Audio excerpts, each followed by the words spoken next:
Magandang gabi, ako po si Cruz-Angeles. Kakagaling ko lang sa meeting ha. Nagmamadali akong makabalik dito. So, ah, bago ang lahat, magandang gabi sa inyong lahat. Maraming salamat sa lahat ng sumusubaybay dito sa Luminous. We have three major topics today. Medyo maraming ganap nitong araw na ito. And, so okay, let's get started. Ano bang umpisahan natin? Saan ba mas madali mag-umpisa? Well, let's start with with the resort issue, no? Medyo mas simple 'yun. So, it boiled down to its very basic forms. Um, there's a group of people who just happen to be vloggers who checked into a resort and stayed there for ayan, I'm not sure, overnight lang or just a short stay lang, about 2 nights or so. And when they left, they supposedly didn't tidy up their rooms, and the resort's personnel or management posted the pictures of the state of the room and then identified the guests. Tinag pa talaga sila. And, you know, grabe yun. Tinag pa talaga sila saying that, parang uh, accusing them of, well, of bad behavior. um, so medyo, yun lang yung yun yung basic lang na kwento dito. Of course, in defense of themselves, I don't like to name names, no, kasi medyo, I have a feeling this might turn into a case. So I don't want to have to to how do you call this, create any misimpressions yet.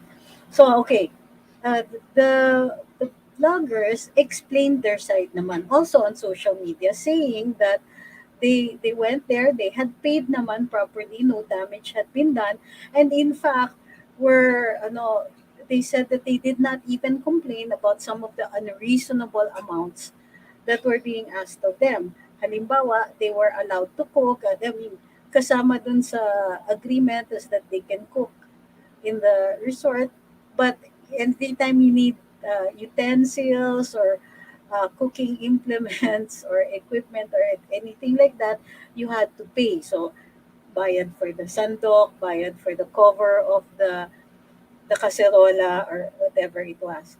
So, again, what it boils down to is this is an issue of primarily a contract. Okay? May contract eh. Medyo special yung contract kapag sa ganyan sa hotel places where you stay, you eat, and so on. Alright. Kasi pag hindi sila nagbayad, pwedeng criminal case yon for estafa. But this is not a case of hindi nagbayad. In fact, that was clear with the narration even of the resort itself or the establishment. So, dun sa nirereklamo lang nila is bakit ang dumi-dumi, bakit ang gulo-gulo. So the pictures naman show like the towels were placed, let's say, on the lampshade. Um, there were things on the floor. There was some garbage. That didn't look like a lot. The beds weren't made, and so on. So, was this unreasonable on the part? The issue is whether or not reasonable yung pag-iwan ng mga, what do you call them, mga guests of the state of their rooms or their room, and the pati yung parang kusina nila and the unwashed dishes and so on. So normally yan in places, in establishments like this, given or it is agreed that it is the cleanliness, including the daily cleaning, the disposal of the utensils or or implements used for eating and so on, the towels, cleaning, general cleaning of the room and the areas that are used are with the management, belong to the establishment. Ngayon, and that is usually understood. Di ba pagka nag-check-in naman tayo, you don't anymore get a contract. Or at least, well, in most cases, and in particular this one, it doesn't appear to have any written contract. And so, medyo dito na magkakaroon ng issue. Kasi, there seems to be an expectation on the part of the establishment na maglilinis or at least magiging maayos yung pag-iwan ng mga guests. On the part of the guests, they assume that it was on the part of the establishment. The additional issue here now is the libel and the violation of data privacy. Kasi nilabas ng resort yung pangalan ng or yung tinag yung dalawang, at least two of the guests who were there, named them, and left them open to embarrassment. Now, what is libel? Libel is a malicious imputation of a crime, vice, or defect um, that is publicly published. So, or any utterance that will bring shame to a person. And if conducted online, as this was on social media, um, gives it a different dimension. Although sa libel, hindi tumataas ang penalty unlike sa terrorism. All right. So dito, the question is whether or not it was part of the contract. The cleaning up is part of the contract. And two, if the resort uh, expected some kind of behavior on the part of their guests, and if they did they tell the guests what these expectations were? Kung hindi sinabi ng resort dun sa mga guests na expected silang maglinis, then it is unreasonable for them to have done what they did. To call them out. Okay, unreasonable to call them out kasi dapat may expectation on the part of the guests. Kung alam nila na ganun pala yon and it was stated clearly either in writing or at least verbally, then by keeping things untidy, by allowing the things to be untidy, the state of the room and the areas that they use to be untidy, then it would be reasonable na on the part of the establishment to have called them out. Okay. Is it reasonable for them to have tagged and to have made that kind of post? Ang tingin ko dyan, unreasonable. Kasi nga, even if sabihin natin tama sila by maliciously imputing a defect or this shameful or embarrassing behavior on the part of the guests, then it leaves them vulnerable to a possible lawsuit. Not saying it will win because that will depend really on the evidence that will be presented later on.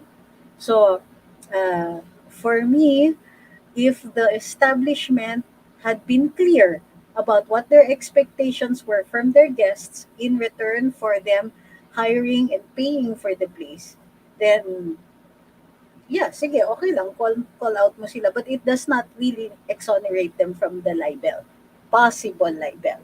Okay? It only goes into the whether or not they were reasonable in making that call out. So alam nyo, kung called out lang, tapos hindi sila in-identify, then the issue would be simply whether or not tama yung expectations ng guests or nagkamali ba sila. But by posting it now, the problem has a different dimension. Mas malaki yung problema kasi now it is a question of whether or not the resort committed libel or the person who uploaded on the Facebook of the resort is liable for libel. Personally, I think medyo unreasonable on their part to have done that. Okay. Batiin ko muna kayo kasi and then let me check your comments on that one. We will talk about the Lapid-Villamor update after this one. Okay, let me just double check your comments. Magandang gabi. Ma'am Judy, Ma'am Ethel Jubilia. Magandang gabi kay Ma'am Annie. Okay. Bakit hindi ko makita yung sa Facebook ko? Sandali Ayan. Ayun. Alright, I had to reload. Alright. Magandang gabi kay Baybayan Sally. Ma'am Pinay Paparazzi says, baka naman naninilaw ang labadang puti ng resort's owner. Tapos alam na pula yung mga vloggers. Well, it's still unreasonable. No? Magandang gabi. Uy, dami nyo pala ngayon sa sa YouTube. Hi, Ma'am Flake, sabi ni Tropang Pinoy. Sabi ni Ma'am John, meron din naman kasing guests na sobrang salaula. No, the question nga is, what is sobra? What are the standards? Kasi pwede niyong sabihin na, oh, you keep the room tidy, pero ano ba ang level of tidiness? Kailangan meron standards. Kasi how can you expect people to behave in a certain way kung hindi nila alam kung ano yung way na yon? Halimbawa, kailangan ba scrape off yung dishes? Kailangan ba nakastack yung dishes? Kino-collect ba yun? Kailangan ba yung towels are placed in a certain place? Ganon. Do they have to make their own beds? Etc. Kung they expected that, kung sinabi yan dun sa mga guests, then it would be reasonable, di ba? Pero yun nga, kahit sabihin nyo pang, yung iba kasi sobrang salaula, yung iba kasi ganito, it depends on what the expectation is, kung ano yung napagkasunduan. Kaya, written contracts always make things more, how do you call this, predictable. Kung wala naman silang sinabi, wala namang orientation, walang written contract, then how would the guests understand what was expected of them?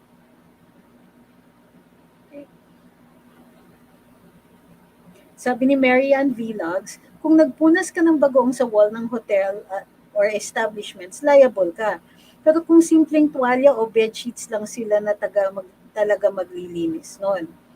Oo, ako, di ba the most common problem that some of the major hotels have is when a famous rock band.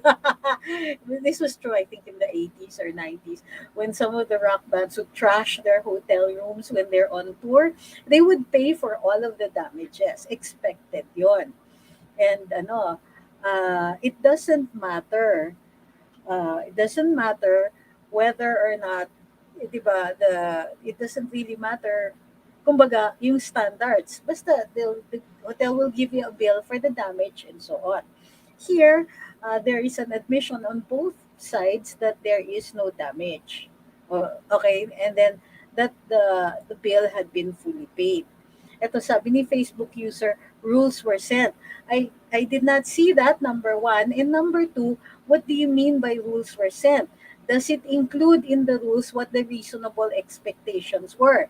Did the rules say that the dishes had to be put away or washed? Did the rules say that the towels had to be placed on the bathroom floor? Did it say that they had to make up their beds or stack the mattresses and so on? Like I said, even if you say merong rules na ganito, if the rules were not clear or the standards were not set, then the reasonable expectation of the guests is that this is still okay.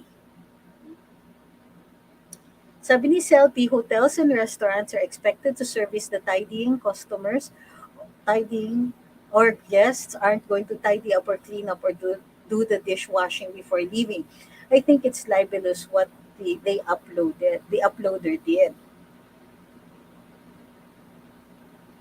Tapos, ah, sabi ni Ma'am Tesby, pag kumakain ako sa restaurant, nagliligpit ako ng kinainan ko, tapos pinupunasan ko ng tissue ang table, bubuhatin na lang ng staff ang pinagkainan ko. Force of habit lang naman yan. Yes, but you understand that this is not expected of you. This is just, kumbaga, on your part, voluntary, and matulungin lang talaga po kayo. But these are ordinary persons with ordinary expectations. Sabi ni Graham Biscuit, para sa akin, okay lang mapahiya mga mayayabang na motovloggers na yan. Sa akin kasi, I'm not looking at their personalities, but on what the agreement was. Kasi kung titignan natin, mamemersonal tayo, edi wag na lang tayo mag-discuss ng kasunduan na ganon because it would still be colored. Kung tinitignan lang natin, what are the reasonable expectations here on both parts? Ayan. Sabi ni Tropang Pinoy, parang sa mga restaurant, most customers di nagliligpit unlike sa Amerika. Wait, we must distinguish. In fine dining restaurants, well, I don't think it really matters where we are. the bussing of the tables is done by the restaurant staff.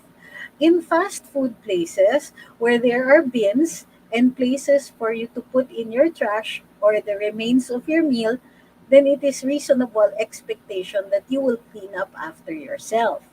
Okay? Although, even if that is a reasonable expectation, it is very rare that the fast food employees will call you out unless it's really messy. Now, what is the standard of really messy? When it is beyond the normal eating or spillages or ordinary trash. So, if, for instance, the people who ate at a fast food restaurant at their table pour their ice cream and then mix it up on the table and pour in some dirt or stamp on it, then that is unreasonable, di ba? Beyond what is the ordinary behavior of a regular customer or for ordinary customer. Sabi ni Liam Cruz, it doesn't matter kung gaano karumi na iniwan ang nirentahan mong room unless something got damaged, sinadya o hindi, yan ang liability ng nagrenta. O yun na nga, kasi nga, yan yung, kumbaga, that is the reasonable expectation pag meron tayong nirerentahan. Okay. Sabi ni Doc Sayo, here. Sabi niya, how we treat and make use of the facilities in resorts or places we rented, even if we paid for it cheap or expensive, reflects what we are in our own respective homes. Young generations nowadays are so brainwashed by bratty and prima donna influencers who think and act that if you pay for it, you can do whatever you please. Yeah, we can buy anything and move about more with money, but we can't buy class and proper guest etiquette. Well, that goes into the personalities and, as you said, the character. Pero what we're talking about here simply is, legally speaking, what are the expectations here? And, how is it going to affect a possible libel case, if any?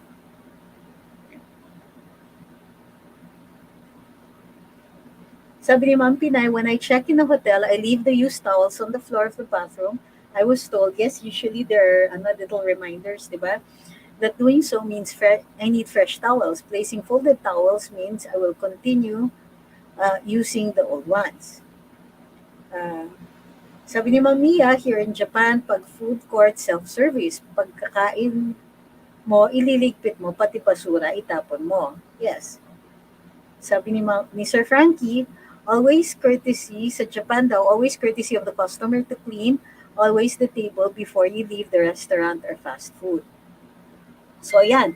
So, now what we're seeing also is that there are different standards for different countries. Sabi ni Nightwolf, mag-hotel na lang sila para may tagalinis. But that was an establishment that does take people in. So we're talking about inns, hotels, motor inns, motels, and so on. Hi. Okay. Okay. Sabi ni Benji Qualteros, ang una pong sinabi nila, more than 100 persons of interest. Uy, teka, wala pa po tayo dyan. Mamaya na tayo. Sabi ni Hener Lilwin, nakasanayang habit na kasi nila yan, sa laula sila sa bahay nila, kaya pagdating sa ibang lugar, sa laula din. Tama ba na yung upuan, ginawang patungan ng kaldero at kawali, tapos ang upuan ginawang lamesa? Common sense na lang, kahit wala silang agreement, ilagay na lang nila sa sarili nila sa sitwasyon ng may-ari.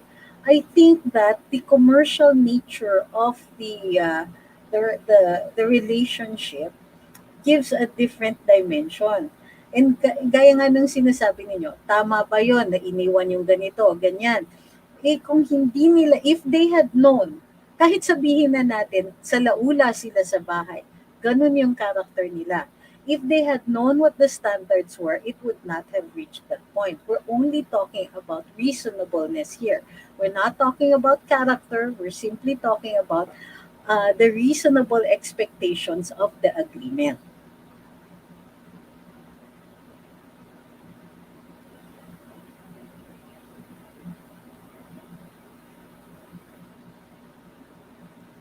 Sabi ni Oya, wag ma-excite, pang finale yung topic. Okay? Sabi ni Ma'am Eden, President BBM is right again. Let's return GMRC back in. This seems to be an issue in simple consideration of others. Can't really buy class. Yes, I agree with that one. Not an issue with me. But the question here is a commercial transaction with a contractual agreement. Written or not, there was a contract here. And so, what is the expected behavior or what are the obligations of both parties? If the obligations were clear, then this would not have happened.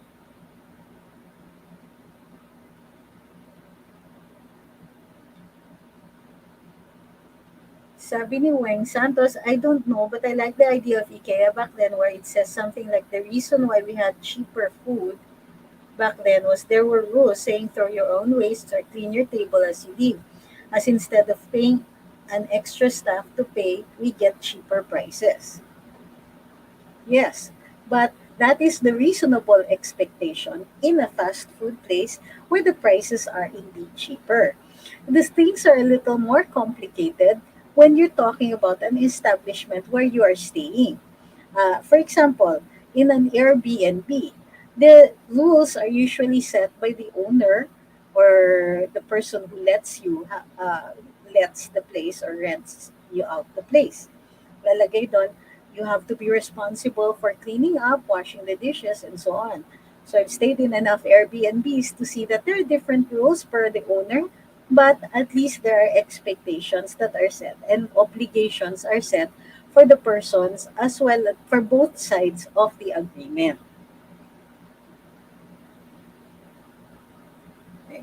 Maraming nagsasabi ngayon na sila daw nagliligpit and so on. And then, well, good for you. I'm happy that you're like that. Great. It's as much about your character, and that's really great. But unfortunately, that is not part of the agreement here. That's why we have to have clear cut rules and that our contracts clearly state the obligations of both sides. Now you understand kung bakit mahalaga ang kontrata. Mahalaga yung mga written na paalala. Mahalaga yung may orientation na ganyan. Kasi regardless of how you think, how dirty you think these people are, if they had expected that if they knew that they were obliged to clean up, I'm sure they would have done that. And if they didn't, then everything would have been a little more reasonable. Does it excuse the libel? Not even. Okay?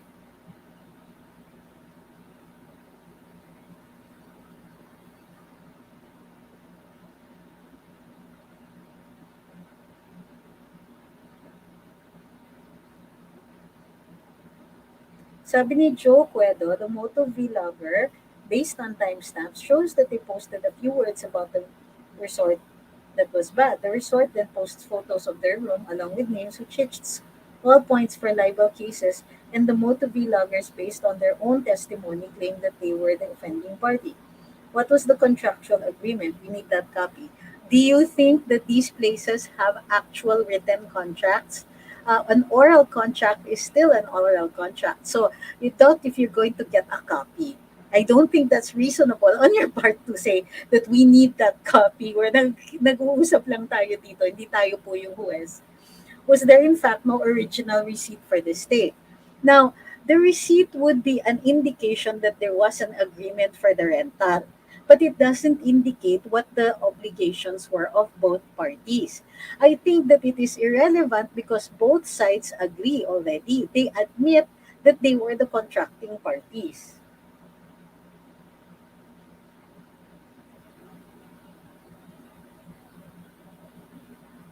Sabi ni Ma'am Nancy, you're right, rules or contracts is where we draw the line. Sabi ni Mel, if sinasabi niyo na dapat clear sa both parties ang expectation nila sa isa't isa, pwede na ba ito gawin in future reference ng mga establishments tulad ng mga ganitong beach resorts? Yes, of course. Or sometimes family villas or resorts na isama ang mga ganyang clause pag bagong mag-check-in or kahit reservation pa lang. I think it's just a matter of good housekeeping if you tell your guests what is expected of them. Sabi ni Ma'am Pinay, it's not fair for us to judge the personalities of the people, of the vloggers involved. We don't know them personally. It's just one incident. This is not a matter of values or personal habits.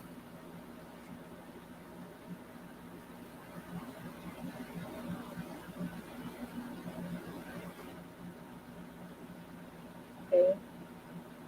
All right. So I think we've exhausted the questions on that one. Now let's go to the updates on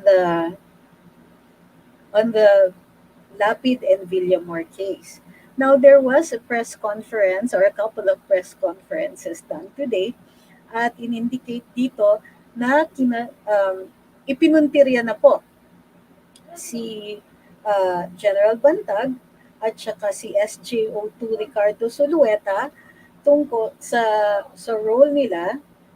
So General Bantag was actually Director General Gerald Bantag of the Bureau of Corrections, and si SJO2, I think Senior Jail Officer to Ricardo Sulueta. At ang sinasabi is kasangkot nga sila at parang case solved na po itong double murder, well, murders ni Percy Lapid and I'm trying to remember his real name, and June Villamor. Right? According to their timeline, Gerald Bantag, the Director General Bantag, allegedly gave the order to kill Percy Lapid to SJO2 Ricardo Sulueta, who is the Deputy Security Officer at the Bureau of Corrections. Uh, he in turn gave instructions to Denver Mayores, who is a person deprived of liberty, one of kumbaga convicts, uh, in Iwahig Prison, and a trusted aide of DG Bantag. He in turn informed Alvin Labra, who is the commander of the BCJ gang inside the Bureau of Corrections, uh, who received a call from Denver Mayores. Alvin Galicia, then, the commander of Sputnik gang, received instructions in turn from Alvin. Galicia then informed Crislito Villamor Palanya, parang ang daming in-involve, ano? Member ng Sputnik gang, tasked to look for a hitman outside of the Bilibid, outside of the correctional. Christopher Bacoto then was contacted by Crislito Palanya, who um, who is a known contact of Villamor. He in turn, I think, gave the number or contacted Joel Escorial, the gunman, who in turn surrendered, who is the one who surrendered to the PNP. Alfie Peña-Redonda, commander of the Happy-Go-Lucky Gang, is allegedly the financier. In the June Villamor murder, according to the DOJ, Director General Bantag gave the order to kill Percy Lapid and then went to, bakit Lapid pa rin ito? Okay. Ang weird nung kanilang nakalagay June Villamor murder. Okay. Yes, to kill Percy Lapid, then SJO2 Zulueta gave in turn the order to Denver Mayores, who gave it to Alvin Labra, who gave it to Alvin Galicia, who gave it to Joseph Giorfo, who in turn instructed the people to kill Villamor. Mali yung meron silang mali dito sa timeline nila. It's to kill supposedly the orders to kill Villamor came from DG Bantag, went through Sulueta, same route. Mayores, Labra, Galicia, and then to Giorfo, who is a member of the Sputnik gang, and then to Mario Alvarez, also a member of the Sputnik gang, who in turn contacted Vicky Salgado, Christian Rama, Ronnie De La Cruz, Joel Reyes, who are members of the Sputnik gang, and they were the ones who carried out the the the crime. Okay, now uh, according to the narration, yung order to kill Villamor was given uh, because of the presentation of the gunman by the DILG. Okay. Uh, but before that happened, allegedly, also on the same day, medyo ang weird nung timeline kasi yung oras parang hindi maliwanag eh. Uh, the Upon finding out that the gunman had turned witness, had given himself up, the orders came down immediately to kill Villamor, but not before he had given a text message to a family member saying that this is what's going to happen. If I die, then ingatan mo itong sinasabi ko sa inyo dahil pwede mong sabihin ito kung sakaling mamatay ako. Now, according to the description, as soon as the order, member si Villamor ng Sputnik Gang, and yet, according to them, because the orders came from above, they carried out the order. So, lima sila. Once the order was given, pinuntahan nila si Villamor, who was sitting on his bed and who did not even put up a fight. I think humiga siya or he sat reclined in the bed. They put a plastic bag over his head, and that in turn killed him. Okay. Now, after this, after the presentation of these scenarios, um, DILG Secretary Benhar Abalos said na dapat si DG at saka si SJO2 ay sumuko na katulad nung confessed gunman who did so because he was afraid for his life. Alright? Now, please understand that this is the story of the prosecution. This is one side of it. These are the findings of law enforcement, and this is the case that they are filing with the prosecutor or have filed with the prosecutor. Hindi po ito yung instance na maaaresto kaagad yung mga akusado because they were not caught while committing the crime or immediately before or immediately after. So, sinusumite itong kaso na ito sa prosecutorial office where the finding has to be made for probable cause. Ibig sabihin, kikilatisin ng piskal or ng state prosecutor yung ebidensya at titignan niya kung aabot sa probable cause. Ang ibig sabihin ng probable cause, ito ay standard na if a reasonable man will believe that these persons, that a crime has been committed and these persons committed that crime. Just the standard of a reasonable man, that this person pala, a crime probably has been committed, hindi kailangan kasi finaling evidence, and these people probably committed that crime. Yun po yung standard that is expected of them. So, if there is a finding of probable cause, isusumite, aakyat sa hukuman yung kaso, and the court will issue a warrant of arrest. Ang warrant of arrest doesn't necessarily mean na ikukulong ka because there are cases of bail. But what it does is it makes the court, nabibigyan ng jurisdiction yung court para hawakan yung kaso at yung tao. May jurisdiction ang hukuman over the people involved and of the case itself. Okay. So sa ngayon, although kumpleto na yung kaso ng prosecution, malaya pa ang mga taong involved, ang dalawang opisyales na mag-ikot-ikot kasi wala pa po silang warrant of arrest dahil hindi pa po na-establish ang probable cause. Gayunpaman, kaya ang words ni Secretary Benhar Abalos are, sumuko ka na habang maaga pa. Diba? Pwede kasing magkaroon ng mitigating circumstance kapag may voluntary surrender.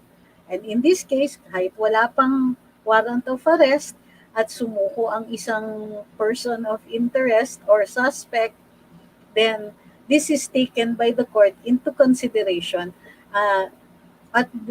for the possibility na babawasan yung sentensya kung sakasakaling guilty yung tao na ito. Okay?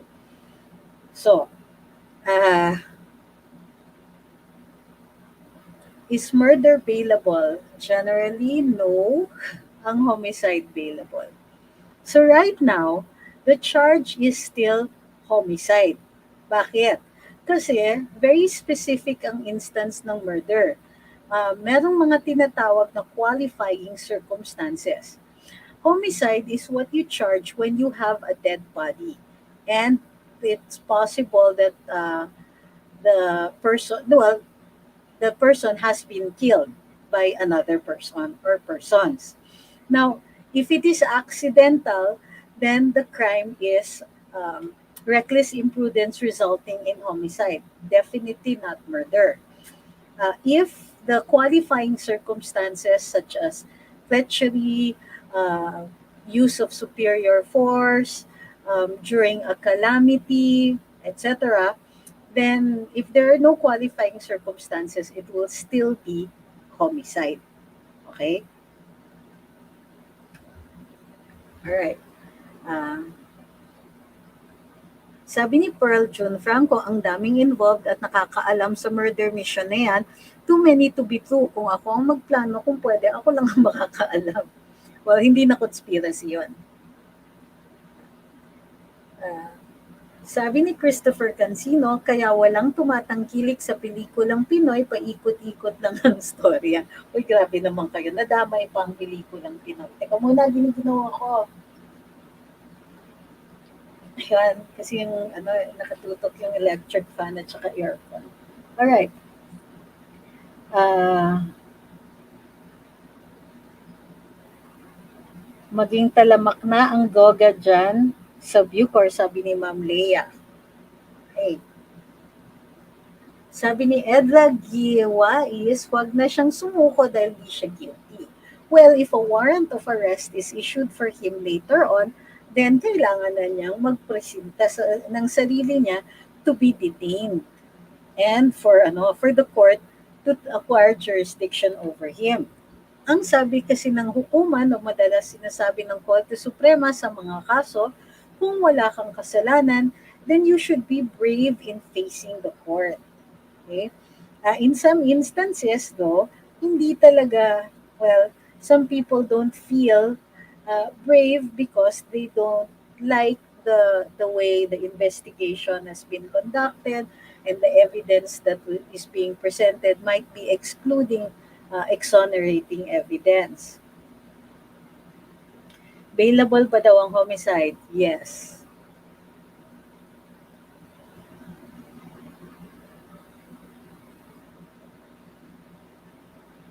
Sabi ni Tej the Gamer, but Pantag is not an ordinary person.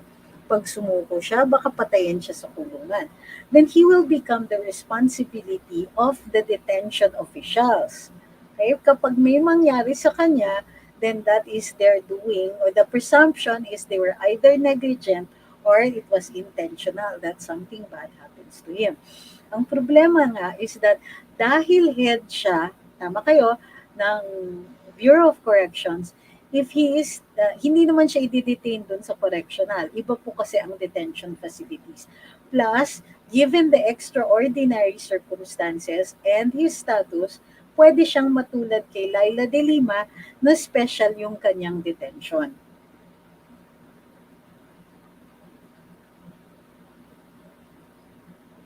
Uh, Sabi ni Tenacious Tina, maalala ko lang sinabi ni PRRD, if ever mag-aabogado siya sa mga pulis, if ever mag-aabogado siya sa mga pulis, if ihabla in the line of duty. Pwede rin kaya siya maging abogado ni Bantag. I assume so. If he is up to it, medyo mabigat kasi mag-take on ng murder case.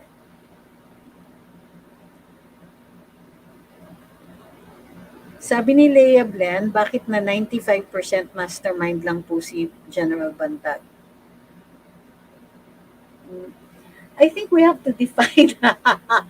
Ito yung problema. Alam nyo ba na in a criminal litigation, the term mastermind is not clear.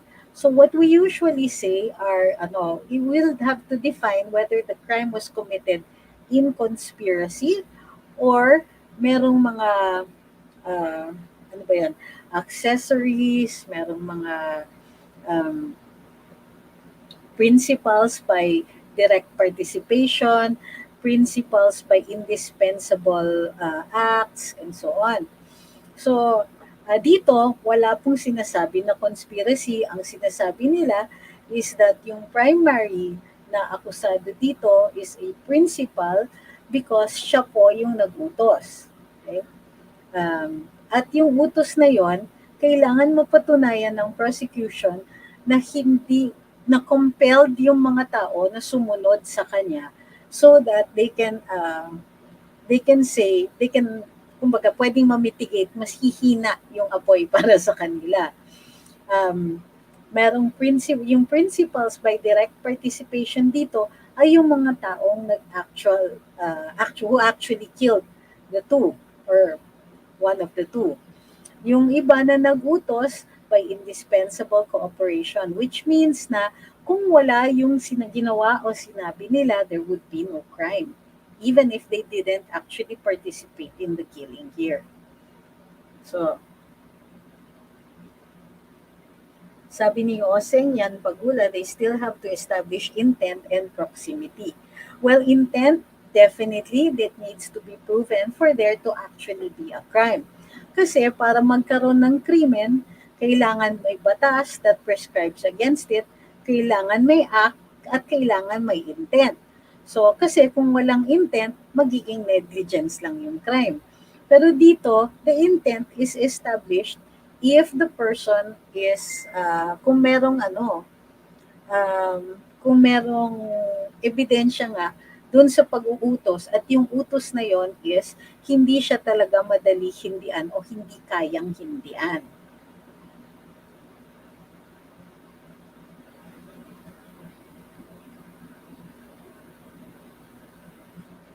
Ah, Sabi ni Jess Manalo, hindi kaya palit ulo ito dun sa kaso ng anak ni SOJ Remulla. Hindi ko po nakikita na may ebidensya o even reasoning that links those two cases. Ayun, sinasabi ko that right now, I don't know, it might change in the future, pero right now, hindi ko po nakikita yon.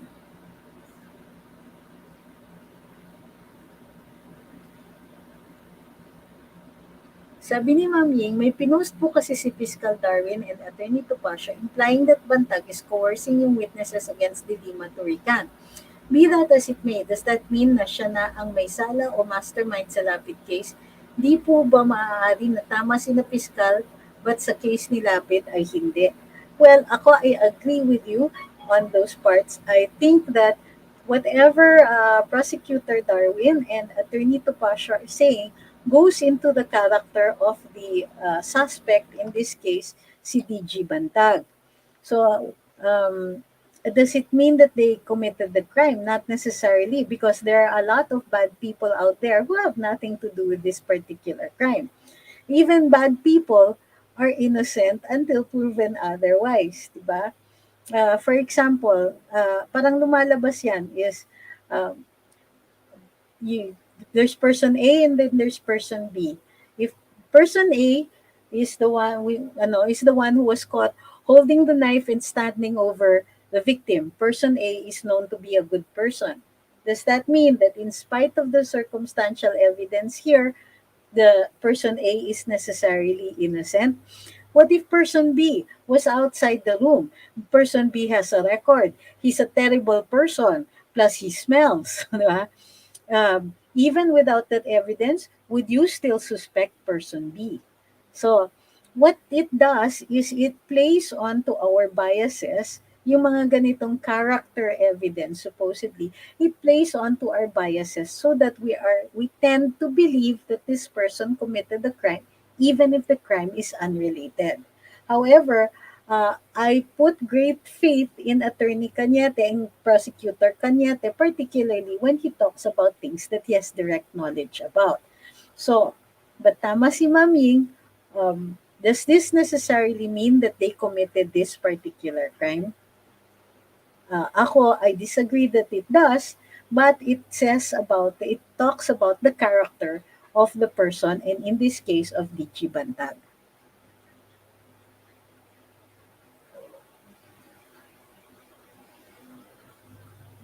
Sabi ni 1-2, kung mapatunayan sa hukuman na walang kinalaman si Sir Bantag sa Lapid case, pwede po ba siyang kasuhan yung mga taong sumira sa kanya dahil hinusgahan na siya sa publiko na siya ang mastermind? Okay.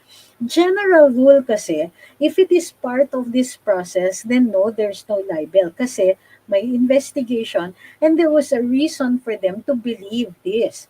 Ang nagiging libelous, halimbawa, kapag may nagsinungaling dyan, the testimony was perjured, or in this case, alam ng mga tao na inosente siya, itong mga taong naninira sa kanya, alam nilang inosente siya, and yet they're saying that anyway. Pero in this case, if meron silang good faith belief na talagang ginawa ng mga akusado or mga suspects yung alleged na krimen, then hindi po ito mako-consider na pumapanira na to the point that they might be entitled to damages.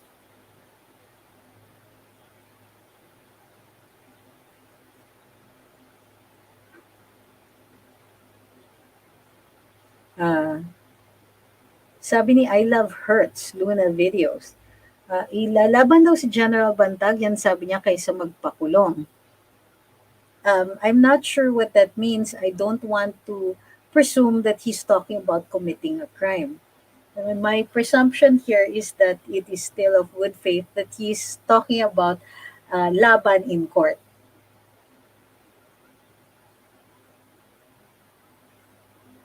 Sabi ni O'Neill Effect, pwede po ba yung papatayin hindi man lang maglalaban? Well, I think this goes into logic, na but it's not necessarily evidence na hindi yun nangyari. Ngayon, may positive assertion on the part of these 5 witnesses that ito yung nangyari. The paper bag was put over his head and the other 4 people held him down. So, ang tingin ko dyan is because he wasn't that, hindi siya masyadong pumalag, other than the normal flailing of a person who is losing his breath, wala pong magiging pasa dyan. That's just conjecture on my part. Ngayon, I understand where you're coming from kasi tinitignan ko yung people who die both from drowning or from being suffocated, and they fight because the body fights it. So it is instinctive on the part of the person, and I understand a lot of people are saying this, na lalaban because the body fights for the air, because your body is built to do that. Na even if kunwari, you're passively lying down, if somebody tries to cut off your breath, your arms will automatically go for the person or to remove whatever obstruction there is. That being said, it is not necessarily uh, exonerating evidence. It is, however, a logical assertion. Let's see how the court will appreciate that.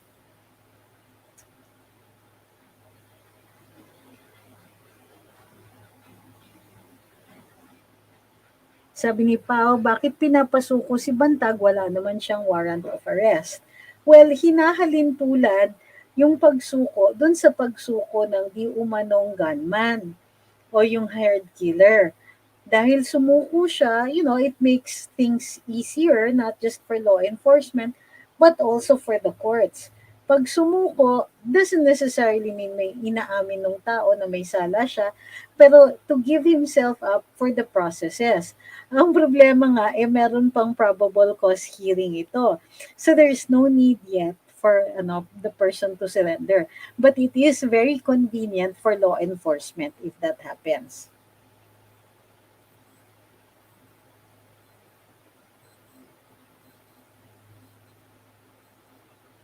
Ito sabi ni Rodolfo Lucero, kung walang kasalanan si General Bantag, patunayan niya sa tamang forum, there's always 2 sides of the coin. I trust the DOJ findings. Sir, you're absolutely wrong.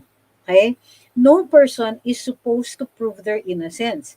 Sabi sa ating saligang batas, presumed ang innocence. Ibig sabihin, ang may burden of proof ay yung prosecution.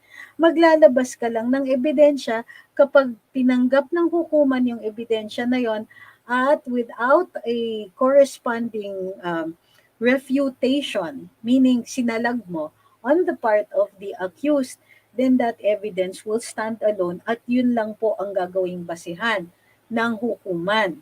Okay? So, uh, and it could overturn the presumption of innocence. Uulitin ko po no person is required to prove their innocence. What you prove in court when you are the accused is that the evidence is presented by the prosecution is either insufficient or there is countermanding evidence that negates the evidence of the prosecution.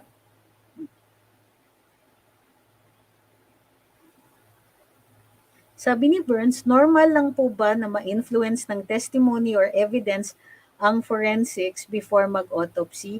Hindi ba mas credible ang isang autopsy report kung from raw ang pag-autopsy? Alright. Ano yan? Evidence forensic before. Okay, wait. Wait.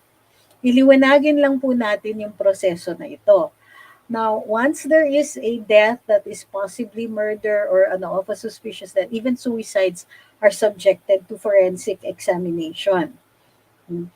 This is to determine whether or not a crime has been committed and how it was committed. Kumbaga naglalagap ka ng ebidensya. Normally, yung forensic examination or pathology report at the start pa lang, yun yung evidence of the death and the manner of death and whether or not a crime has been committed and how it has been committed. Now, in this case kasi, there were um, uh, two examinations.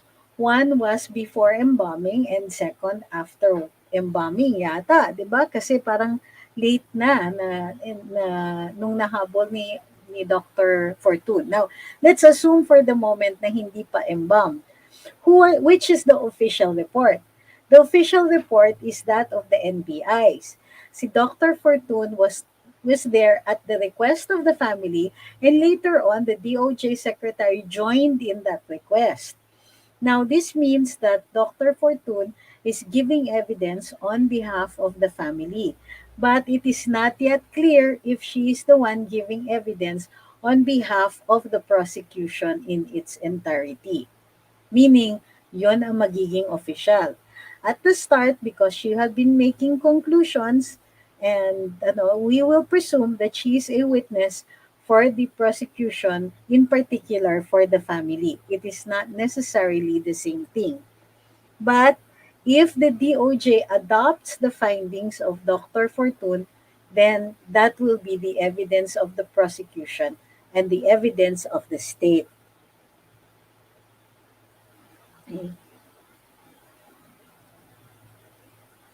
Sabi ni Maria Jansen, sabi po ni DOJ, sumuko na si General Bantag,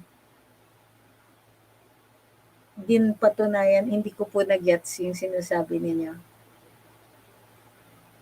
Sabi ni Ma'am Helen, sa testimony ng mga gumawa ng pagpatay sa middleman, pinalabas nila mga tao sa selda except the middleman. Yung middleman daw, nakikiusap na wag siyang patayin, pero sabi nung nagsupot sa kanya, utos lang, at kung hindi nila susundin, sila naman ang papatayin dahil yun na ang nasaksihan nilang maraming beses. May dalawang humahawak sa mga braso at mga paa ng middleman at hindi binibitiwan hanggang sa mamatay. Paano man manlaban, hindi makasigaw at makagalaw. Yes, but I think the reason tinatanong nilang hindi man lang nanlaban was because wala siyang bruises. If he was held down with enough force na pinapalagan niya yon, magkakaroon po ng ebidensya na hinawakan siya or pinigil siya dun sa kanyang pagpapalag. But, we'll have to wait for the forensic examination, for the pathologist to explain why there were no defensive wounds or no bruising to indicate that he had been held down.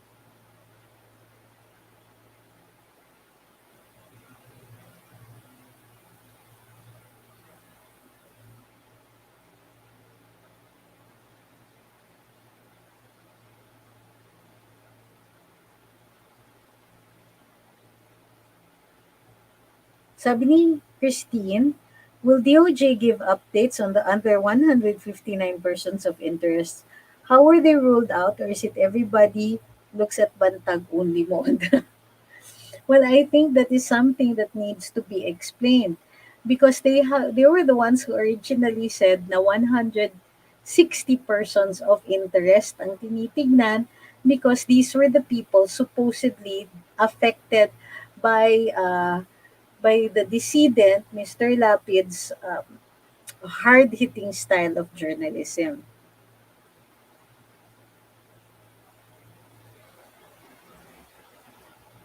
Ito sabi ni Yorty Rock, mga bias kayo porkit DDS si Bantag. Tignan niyo record, dami niyang kababalaghan.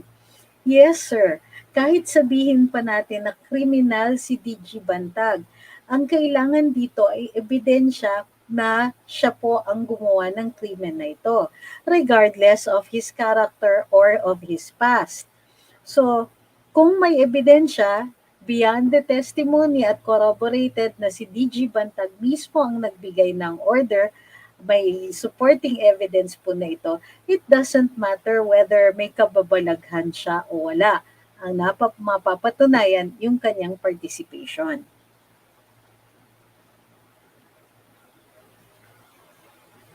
Sabi ni Ma'am Maria, so kung kay Dr. Fortune magiging official report ng DOJ ma'am, does it mean na wala ng kwenta ang report ng NBI considering under DOJ ang NBI? Namamangka na ba si Remulla? Does it mean wala? Well, the NBI can adopt the findings of Dr. Fortune. Sabi ni Edmond de Vera, hindi ba napapansin ng presidente o walang nagsasabi sa kanya ang problema ng lumalalang krimen sa bansa at sa droga? Actually, nagsalita na si Secretary ng DILG Benhar Abalos tungkol dyan. Ang sabi niya, it's no different daw from before and they are working very hard as usual. Hindi naman daw po nagbago ang intensity ng drug war. Ang difference, according to Secretary Abalos, is that they are, ano ba to? Hmm, carefully complying with due process. Yung precision, talagang sinisiguro nila na yung proseso ay nasusunod sa pag-conduct ng drug war, sa pag-imbestiga at paghuli ng mga suspect nito.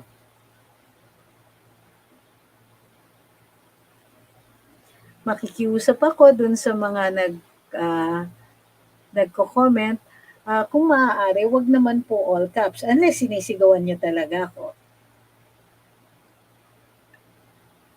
Sabi ni Ma'am Ruth, si Doc Fortune naman ay isang anti-PRRD and BPM. Well, titingnan po natin, I think that it might be irrelevant kung accurate naman po ang kanyang findings.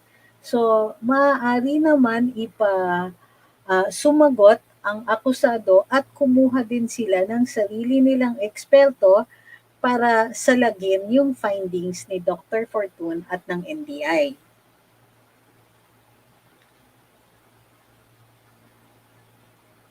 Sabi ni Team Chuck, ano po balita doon sa nakumpiskang shabu? Natabunan na ng Percy Lapid case. Wala nga po akong nakikita na na wala po akong nakikitang bagong report dito. Hayaan nyo't maghanap tayo ng may nakakaalam.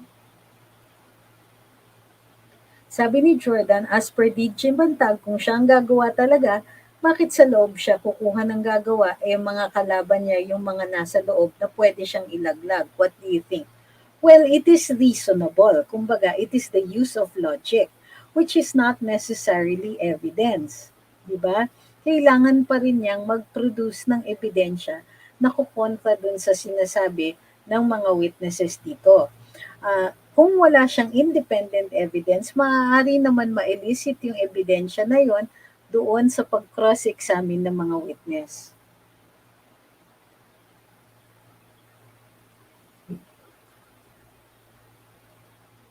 Sabi ni PI1Z, parang ang dami ng nakakaalam ng order to kill. Ang hina naman ng mga ng mind ng nagpapatay.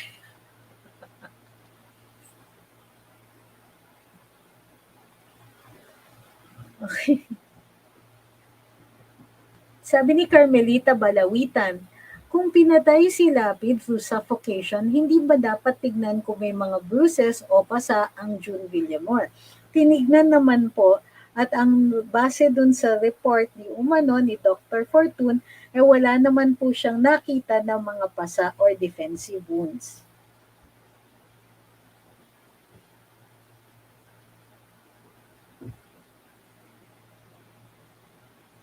Sabi ni Kayroy, nako, Attorney Trix, na late ako sa karambola kanina. Kalahati na ang naabutan ko sa kasi nakalimutan ko na nag-daylight savings time. Oh, grabe. Okay. Sabi ni Ate Verge, musta na pala yung Mary Jean ng anak ni Sec Remulla sa Percy Lab? Parang wala na ring balita. Kasi po, kung hindi po ako nagkakamali, nakasuhan na po siya at malamang nasa detention siya. Iniintay na lang po ang court date. So,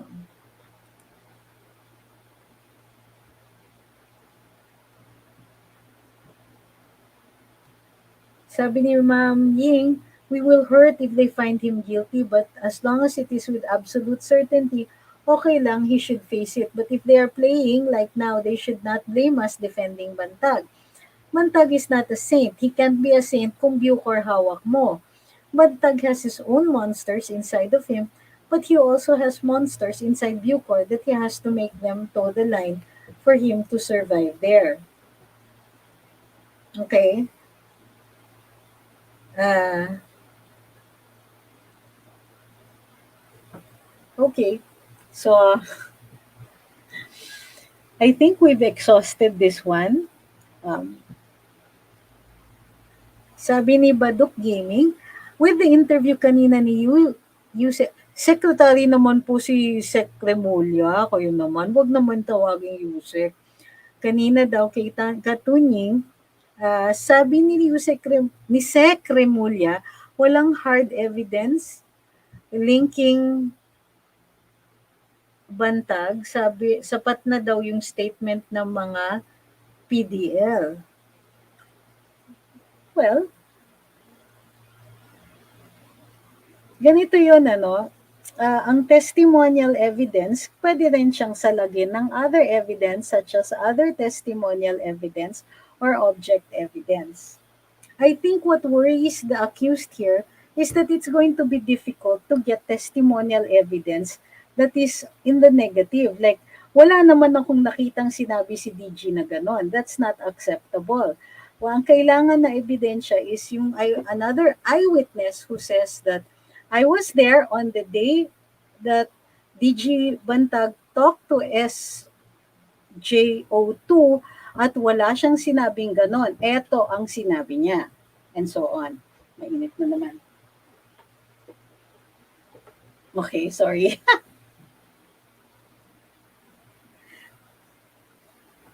Okay, before we go into the next topic, which is yung bomb threat, tinatanong ni Johnson, ano nangyari sa tambayan?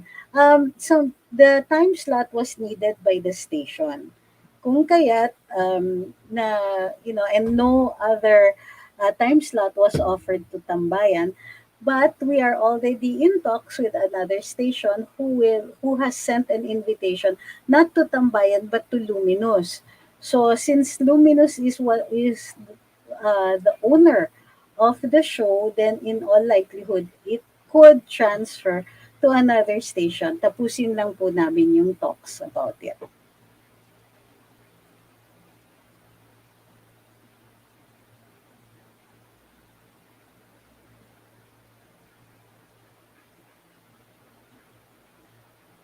Hi, Chev.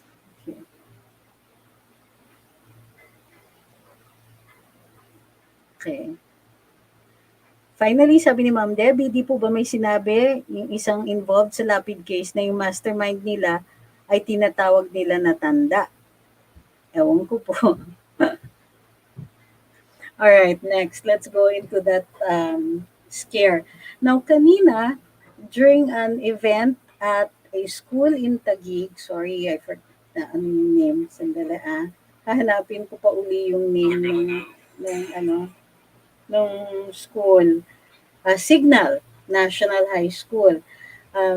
May event kanina sa Signal National High School at nandun si Mayor Lani Cayetano. During that, during the Facebook Live, may nagbanta na pasasabugin di umano yung paaralan. At hindi lang once, pero several times finalo up pa yung mga yung yung threat. And in the last part, meron pa siyang sinabi na nagpa-suspend pa kayo ng klase, pwede ko naman yan gawin at a later time. Now, what is the crime here? Well, violation ito ng Anti-Terrorism Act under Section 5, which says na ang threat to commit any of the acts of terrorism is punishable by imprisonment of up to 12 years. So, whether or not na ano ito, seryoso yung taong ito, pero nakikita mo dun sa mga sinasabi niya, yung threat seems to be a credible threat kasi seryoso yung tono, walang ano, and it seemed to come out of nowhere. Parang hindi siya related masyado dun sa pangyayari na that was ongoing dun sa school.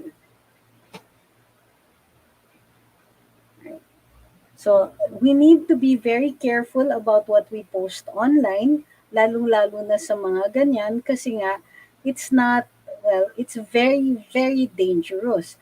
Kapag may naniwala, it can cause panic, and panic can lead to a lot of damage.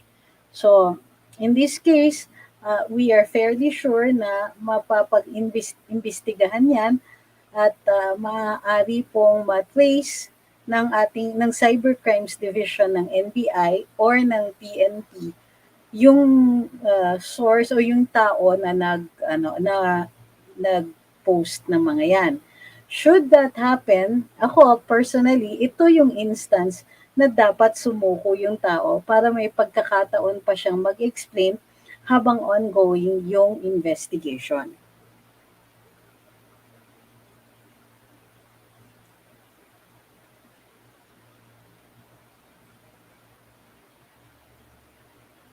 Sabi ni Ma'am Pinay, huwag niyong tanungin ang diskarte ni Attorney Trixie sa case ni General Bantag. Huwag niyo ang tatanungin kasi I wouldn't, you know, it's, I don't really, if I were going to handle that, then I wouldn't be talking. Bakit ako magsasalita, mapapahamak lang yung kliyente. So,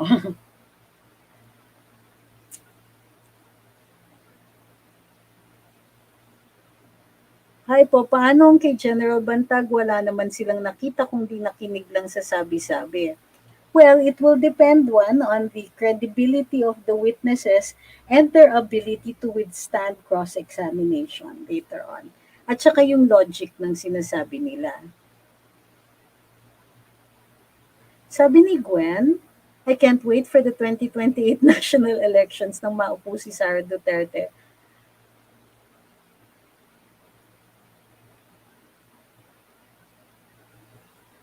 Sana kunin ni Bantag si FPRRD, Attorney Topacio. No, Attorney Topacio has conflict of interest. Kasi he wrote against DG Bantag, so it's doubtful.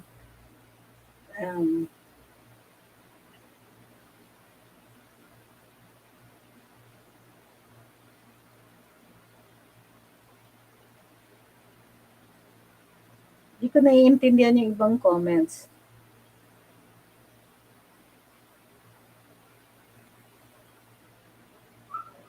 Sabi ni Ian, kakantayang si Bantag kung hindi siya naman ang kung hindi, siya naman ang itutumba ng nag-utos sa kanya, protect President BBM at all costs. Hindi ko nag-gets yun.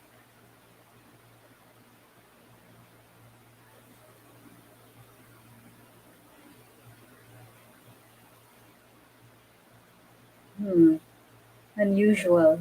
Okay, wag po paulit-ulit yung ano ha, and don't really like na yung may mga bad words and ano on the comment section.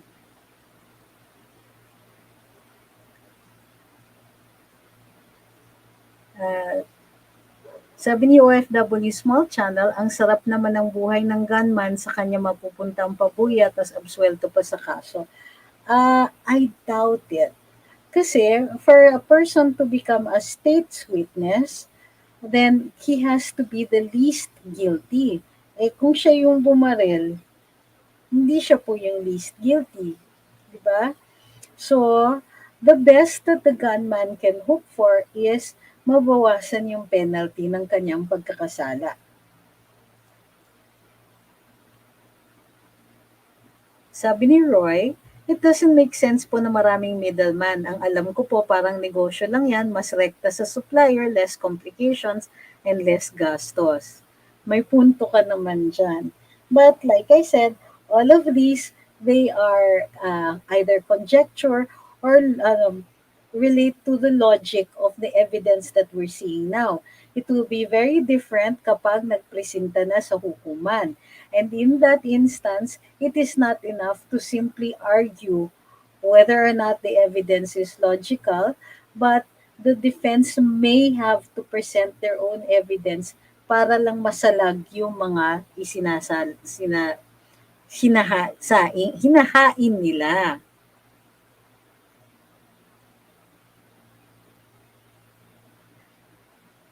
Sabi ni Sherwin, sa 5% na hindi natapos ng DOJ and BI investigation, may loophole sa kaso. What you're saying is kasi ang sinasabi daw ng DOJ, 95% na daw complete yung kanilang case. Well, actually, that's good. What they're simply saying is, nasa na sila sa investigasyon. So, konti na lang, maaari na nilang i-file yung kaso. At least that's the way I read it. Unless, what they're saying is that dun sa 95% pwede na. O, edi sige.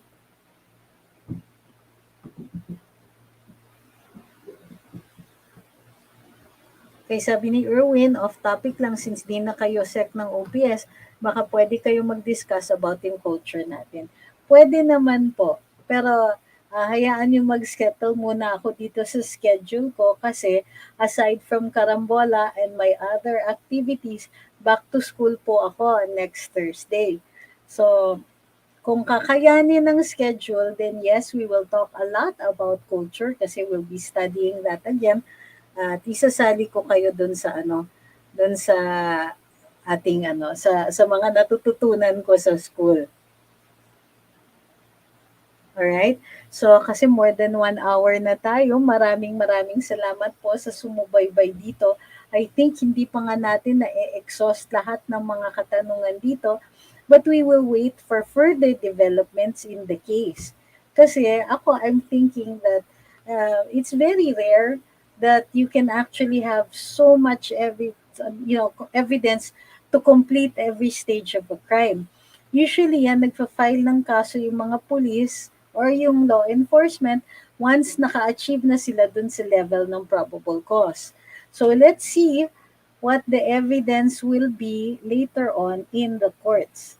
So wala pa pong guilty or innocent dito kasi hindi pa po umaabot sa hukuman. Ang final na hatol dyan ay ang ating mga hukuman, and it's possible it could reach all the way up to the Supreme Court on some issues.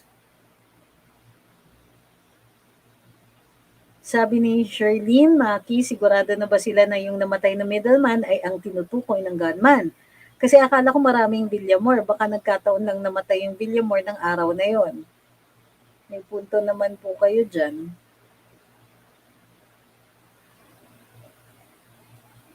Sabi ni Roy, may iba lang po, if you have time, visit CCP. Meron pong 100 years of Philippine comics exhibit doon. Ay, sige po. Maraming salamat and you tipped me off to this one. We'll try to catch it before the weekend. Sabi ni Burns, posible ba mag-live coverage pag nag-start na ang hearing ng kaso ni General Bantag? It will depend on the court. It will depend on the judge. It's generally not allowed kasi we don't want any of the hearings to become a circus and for the people to think that they can judge based on the evidence that they're seeing. We don't want a mob mentality. That is usually what the court has to take into consideration. Ayaw din po kasi ng judge or ng mga court personnel na ipipressure sila by the public opinion. Kasi iba ang appreciation ng judge dun sa bigat ng ebidensya, sa reasonableness nito, and so on, at sa kanilang pagkikilatis ng credibility ng mga saksi. So, it's very, very rare na mangyari yan. Para dun sa nagto-troll dun sa page ko sa sa YouTube, wag naman po ganyan, yung paulit-ulit niyong inaano at binabash ninyo yung mga DTS. I don't mind if there is discourse on the wall, pero wag naman po yung pagto-troll. Mababan po kasi kayo niyan eh. Dapat marinig ito lahat ni President PBM, sabi ni hindi ko mabasa kasi naka-Chinese characters yung name, upang mag-intervene po siya. Sana maging makatarungan ng paghatol katulad dito sa Japan walang palakasan kahit nasa pwesto ng government.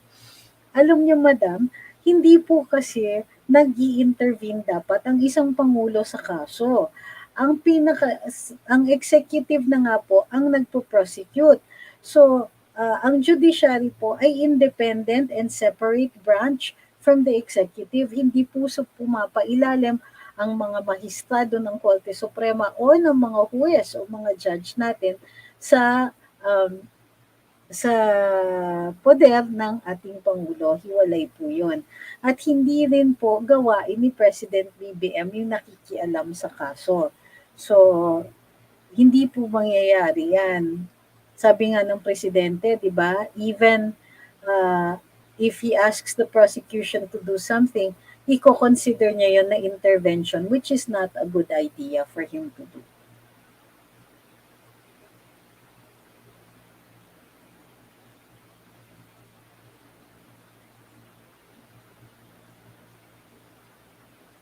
Sabi ni Marshall Bulao, di ba pumunta si DOJ Sex sa Bucor noong July or August? Masaya naman sila. Sabi ni Erwin, wag na i-public yung hearing ni Bantag, pag-usapan na lang ulit yung bilyong-bilyong drogang nahuli sa customs. On that note, maraming salamat sa lahat ng sumubaybay sa live natin ngayong araw na ito. Nagpapasalamat ako sa lahat ng nagpadala ng star, super chat at super sticker at sa mga komento at mga tanong ninyo dahil kami rin po dito sa Luminous ay natututo sa inyong mga katanungan. Pipilitan kami mag-isip. At saka at sa inyong mga bina-volunteer na impormasyon. Maraming salamat po para dun sa lahat ng nag-like, share, follow at subscribe sa atin. Hinihikayat namin po kayo, lalong-lalo na yung mga nasa YouTube, huwag pong kakalimutan mag-subscribe dito sa YouTube channel. We're on our way to 100,000. Maraming salamat sa lahat. We'll see you tomorrow on Karambola. Bye po.